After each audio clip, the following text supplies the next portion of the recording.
So in this video, we are going to go over how to install Virtualenv on Mac OS. When you first get your Mac, it's going to come with some sort of version of Python 2 installed on your computer. You can find out which this is by running python -- version, and it's going to show you something like this, 2.7.16.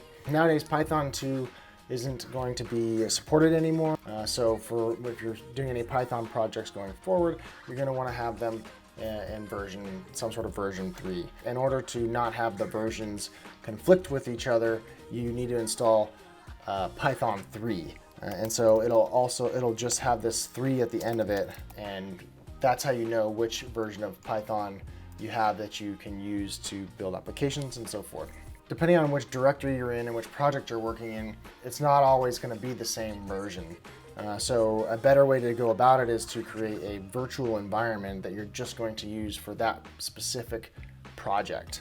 And that way, if another developer works on it down the road, they can just spin up the virtual environment and have essentially the same exact environment that you had when they're working on their code as well.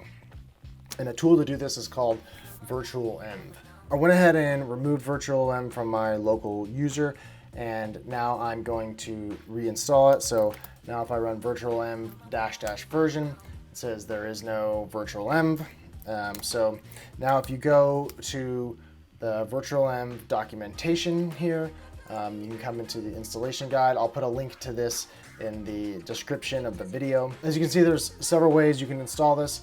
We're going to be using this first one here, pipx install Virtualenv. And that's installing it into its own isolated environment, just like it says right here. So let's go ahead and do that. So now if we run Virtualenv -- version, we see we now have Virtualenv installed. So if for some reason pipx doesn't work for you, or you're having trouble with it, you can come back and try python -m pip install -- user Virtualenv. And just remember that you want to specify Python 3 and not the Python 2.7 version. Okay, so if we say dir virtual example, if I run python -- version, I'm going to get version 2.7.16.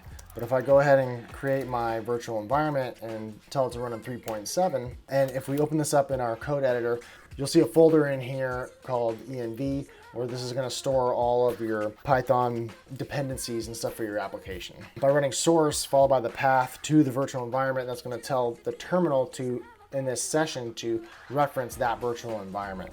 So now if I run the same python -- version command, I'm going to get 3.7.2, which is what we declared up here when we created the virtual environment. And then if I run deactivate, that's going to kill the virtual environment. And now I'm back to 2.7.16. And that's it. That's a couple ways that I've seen how to install Virtualenv. Thanks for watching. If you like this video and you want to see some other coding tutorials, please subscribe, and I'll see you next time.